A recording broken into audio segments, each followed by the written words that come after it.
एक ब्राह्मण थे तो तीर्थ यात्रा करना चाहते थे। उनके लड़के थे पर उनकी ज्यादा आज्ञा नहीं पालन करते थे, तो सोचा कि बूढ़ा अकेले तीर्थ यात्रा कैसे कर पाऊंगा।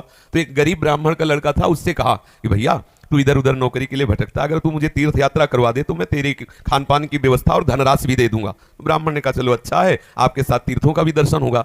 तो जहां जहां जाना चाहते थे उन जवान ब्राह्मण बूढ़े ब्राह्मण को ले गया, तीर्थ दर्शन कराती हो। जब ब्रजधाम आया तो उसको बहुत बुखार आ गया बूढ़े को।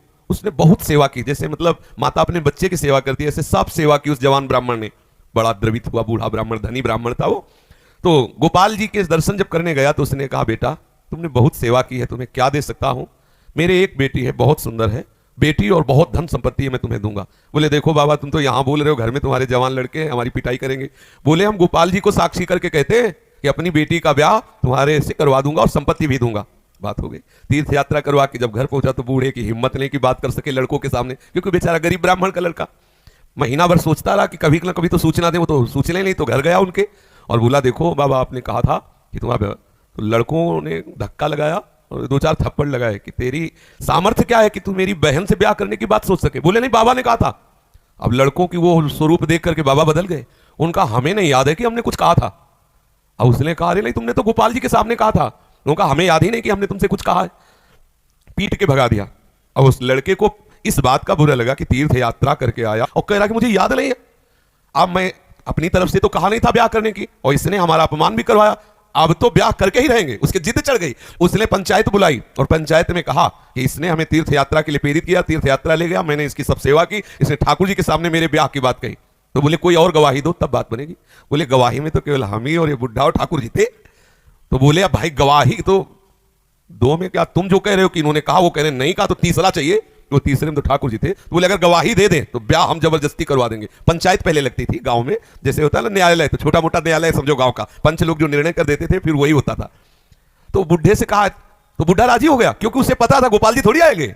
उसने कहा अगर गोपाल जी कह दें पंचों के बीच में आके कि हाँ हमारे सामने ब्याह की बात हुई थी तो अब किसी की बात नहीं मानेंगे, हम ब्याह कर देंगे। लड़के भी राजी हो गए क्योंकि सबको पता था कि कोई ठाकुर जी मूर्ति थोड़ी चल के आएगी। और उसने मूर्ति नहीं माना था, उसने साक्षात ठाकुर जी माना था। आया वृंदावन और ठाकुर जी का शयन हो गया था।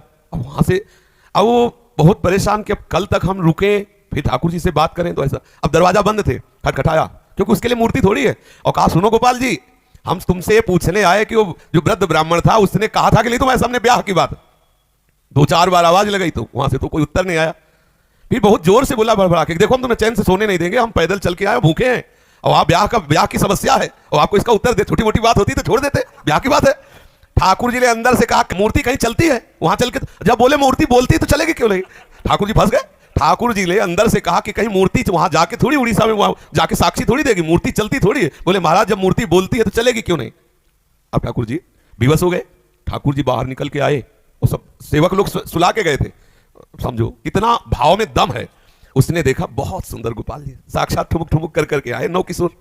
बोले देखो हम चलने के लिए तुम्हारे भाव के कारण राजी तो है, लेकिन भोग राग की व्यवस्था, क्योंकि हम वृंदावन के ठाकुर, हमें तो चक माल चाहिए, हमको चना चवेना में तो रुकने वाले हैं, रबड़ी गुलाब जामुन ये सब चक चाहिए। तो बोले देखो कुछ रुपया तो है, शादी का चक्कर, इसलिए व्यवस्था तो तुम्हारी बनाएंगे ही हम। तो बोले कैसे चलोगे। बोले चलेंगे तो हम पैदल ही, आगे आगे तुम चलना, पीछे पीछे हम चलेंगे, थोड़ी थोड़ी देर में कुछ भोग लिए रहना, हमको भोग लगा देना। बोले अब हम चले और तुम आ रहे हो कि नहीं आ रहे हो मुझे कैसे पता चलेगा। बोले नूपुरों की ध्वनि तुम्हें सुनाई देगी, अगर पीछे मुड़ के देख लिया तो जहां से मुड़ोगे वही हम खड़े हो जाएंगे, आगे नहीं चलेंगे। बात तय हो गई। चल दिए ठाकुर जी। अब आप देखो क्या मूर्ति है। अब वो बीच बीच में भोग लगाता हुआ जब अपने गांव के नजदीक पहुंचा तो सोचा केवल नूपुरे बज रहे कि आ भी रहे हैं। मुड़ के देखा तो ठाकुर जी खड़े। बोले चलो, बोले अब नहीं, अब सबको लिवा के यहीं लाओ क्योंकि हमारा तुम्हारा वादा था। तो बोले कोई बात। गांव में दौड़ता हुआ गया, सबसे हल्ला मचा, वृंदावन के ठाकुर पधारे साक्षी देने के लिए। अब तो भीड़ इकट्ठा, साक्षात ठाकुर। अब सब पंच आ गए। तो अब पंचों के सामने बुढ़े को कुछ बोलने की हिम्मत नहीं रही। ठाकुर जी ने सबके सामने उस भक्त की वचन रक्षा के लिए बोले और कहा हमारे सामने का ब्याह हुआ। अब आप सोचो अगर ये कोई बात सतयुग की नहीं है, ये बात सतयुग की नहीं है, ये कलयुग की ही बात है। हमारी श्रद्धा, हमारा विश्वास, जैसी हम भावना, अगर ठाकुर को मान लिया कि मूर्ति है तो मूर्ति ही रहेंगे, अगर मान लिया कि हम भले नहीं समझ पा रहे लेकिन हमारे ठाकुर है तो एक दिन वो समझा देंगे कि वो ठाकुर है। जो छवि हम देख रहे हैं, राधा बाबा के पास भी ऐसी छवि थी। तो राधा बाबा से ठाकुर जी बात करते थे, ठाकुर जी मुस्कुराते थे और हमारे सामने छवि, क्योंकि हम उन्हें फोटो मानते हैं। कभी फोटो और ये बात ना माने कि मूर्ति वो साक्षात है, ऐसी भावना करे तो अनुभव में आने लगेगा कि ठाकुर साक्षात है। जी।